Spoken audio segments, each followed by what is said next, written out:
Why can't I find anything? Joshua told me to find a Halloweenish game for him while he goes out on his daily walk.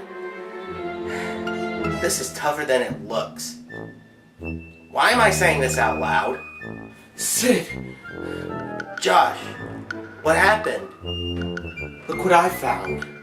Dude, what is that? I don't know, but it's full of magic spells and stuff like that. It may be able to solve our problem. Well, let's look. Oh, here's one. It's perfect. Summon a horror-themed game. Well, that's pretty specific. Let's see. Read these words and a game we will find, but be sure before reading, or we may alter your mind. Who writes sentences like Josh? Yeah, lead him. Lead him. Really slow. Josh, are you okay?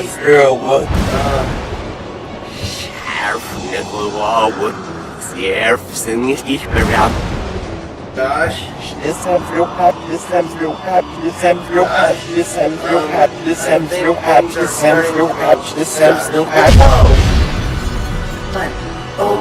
Oh my gosh, the wall! Oh, Josh, we have evil red snows.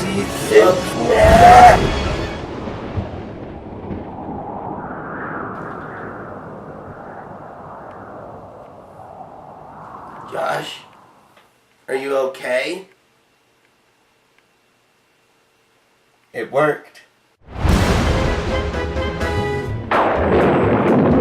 Well, that was interesting. Anyway, welcome everyone to the second JG Reviews Halloween special. So, what game did you summon?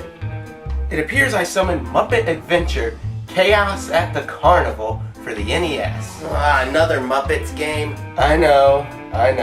You hate the Muppets. Actually, I'm starting to kind of like them. I don't know why, but there's something about them I can relate to. Gosh, I wonder what that could be. As many of you probably know, I'm somewhat of a fan of the Muppets. Just a little bit. And last Halloween, I looked at the game Muppet Monster Adventure for the PlayStation 1. Which is also my favorite game.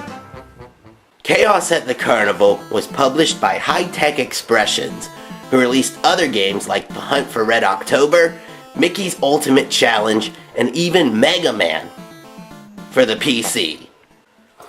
So is this game a fun time at the fair, or one of those roller coasters that gets stuck upside down? Let's find out. Josh, I don't think we should be reviewing this. Relax, Sid. Everything is back to normal. Normal? Look over there at the door. It says beware. Sid, that says bewarb. Look, I know it's Halloween. Trust me. There's nothing to be worried about. So what's the story? It's explained in a very slow and boring text box that Miss Piggy has been kidnapped by the evil Dr. Grump. Well, that's a creative name. And it's up to Kermit, Fozzie, Animal, and Gonzo to stop him. Oh, and he has a monster known as the Grumpasaurus. The what? We'll get to that. The Doctor has created 4 carnival rides that the characters must survive and acquire a key from to gain access to Dr. Grump's cave. I know it's an NES game, so story wasn't always the biggest thing, but here it just feels uninspired. It's never explained if they were already at the carnival or if they had to go there to find her. And some imagery during the opening would have been nice. This game is split up into 4 levels you can choose from, each with a different character to play as, so we're going to go through them in no particular order. First is Kermit the Frog, where you're riding down the river. Remember that from the carnival? Along the way, you have to avoid rocks, whirlpools, logs, and the sides. But that's easier said than done.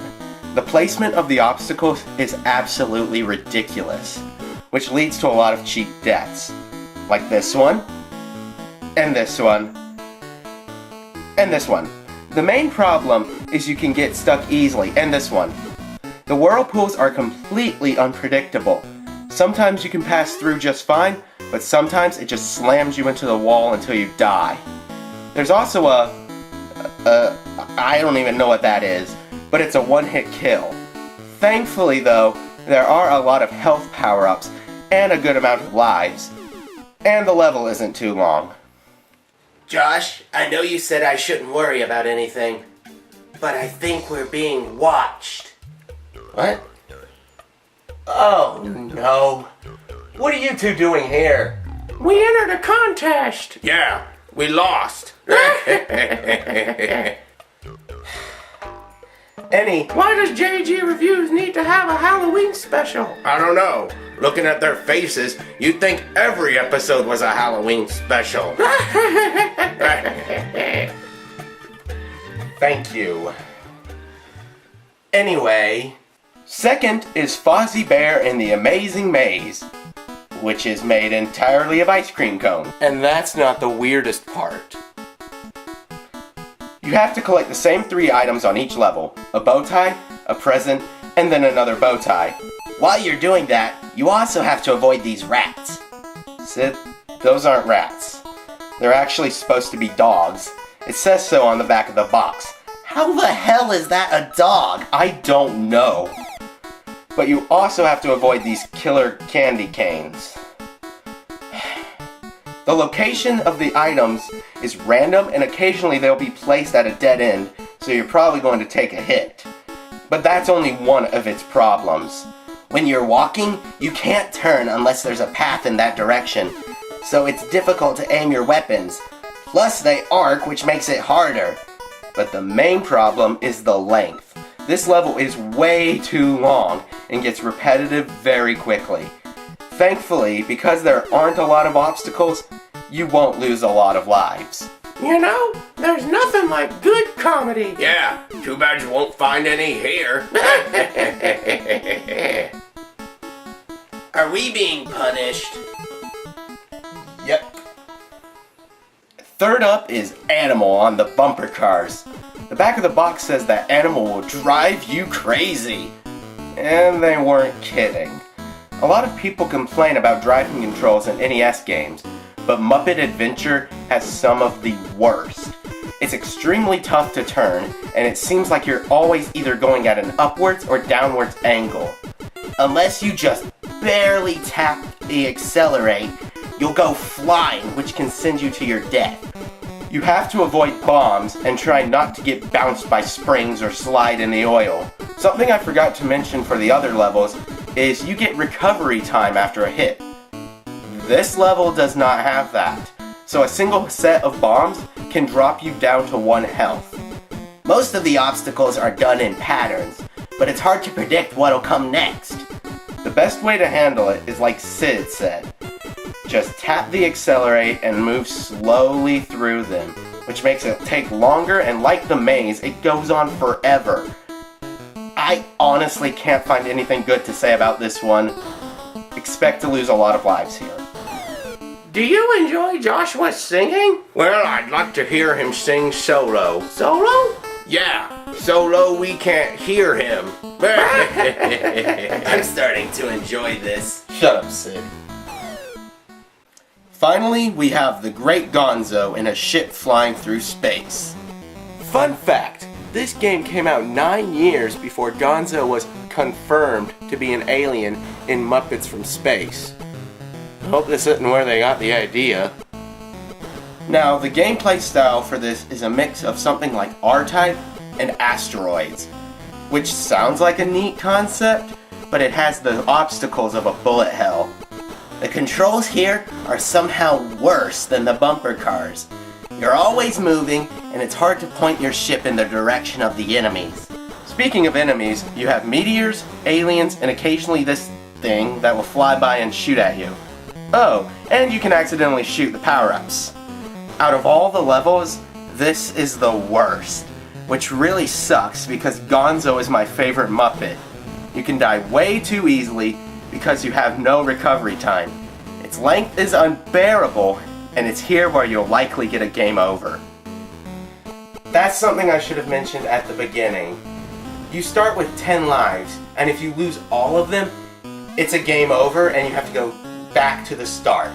So not only do you have to complete these 4 pretty difficult levels, but you also have to go through Dr. Grump's cave, fight the Grumposaurus, and then fight Dr. Grump himself.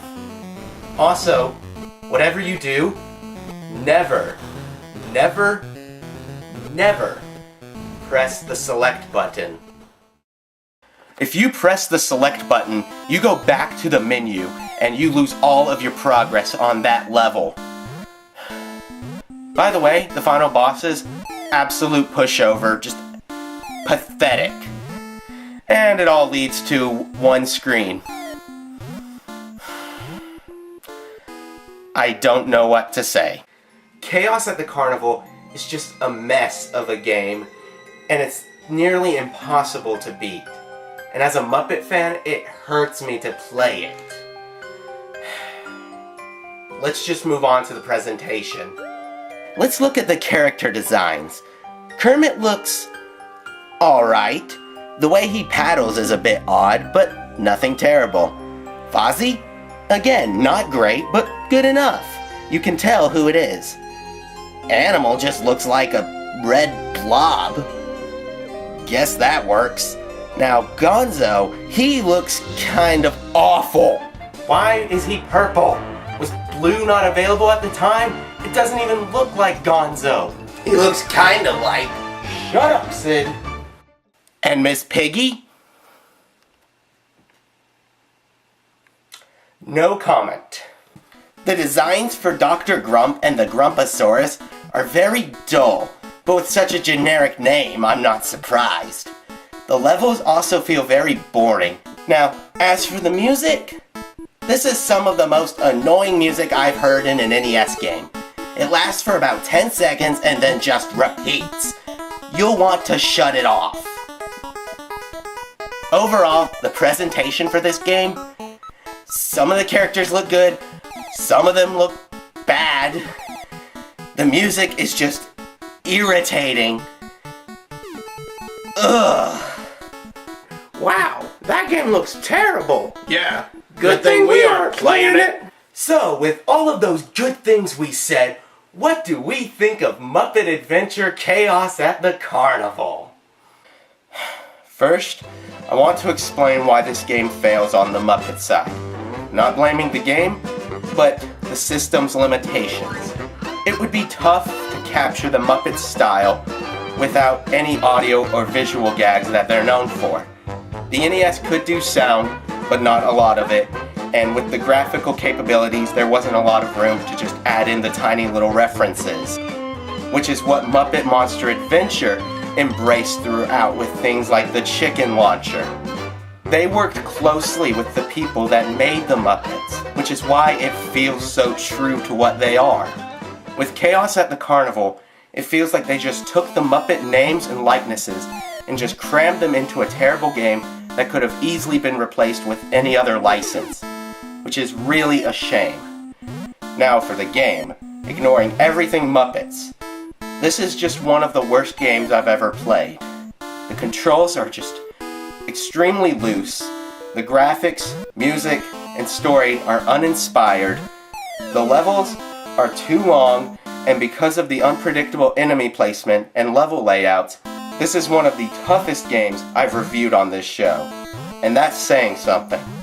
I'm 18, and it's a nightmare. Imagine being a kid when this game came out and trying to beat it. I've been a Muppet fan my entire life, and I hate to do this, but... You know what? Josh, don't do this again. No. Let me say something. As terrible as this game is, and believe me it is, this box art is pretty awesome. It's going for a whole Halloween theme to it. It's got this nice comic book style. I like it. This is the only good thing about this game. Plus it looks nice on a shelf with my other Muppet stuff. So, the box can stay, but this game belongs in the shadows.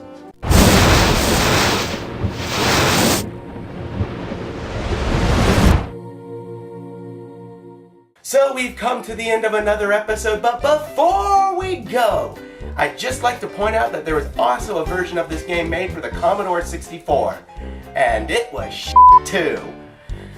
Also, we have time this year for another Halloween special. Oh no, not another one. Yes, so stay tuned for part 2.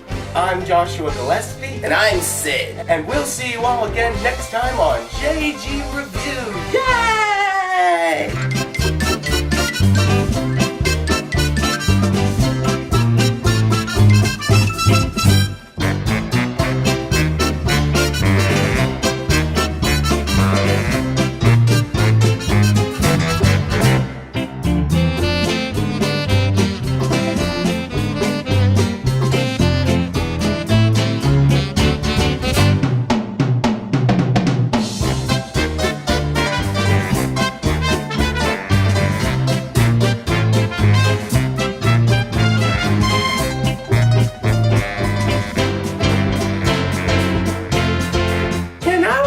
Wasn't half bad. You're right.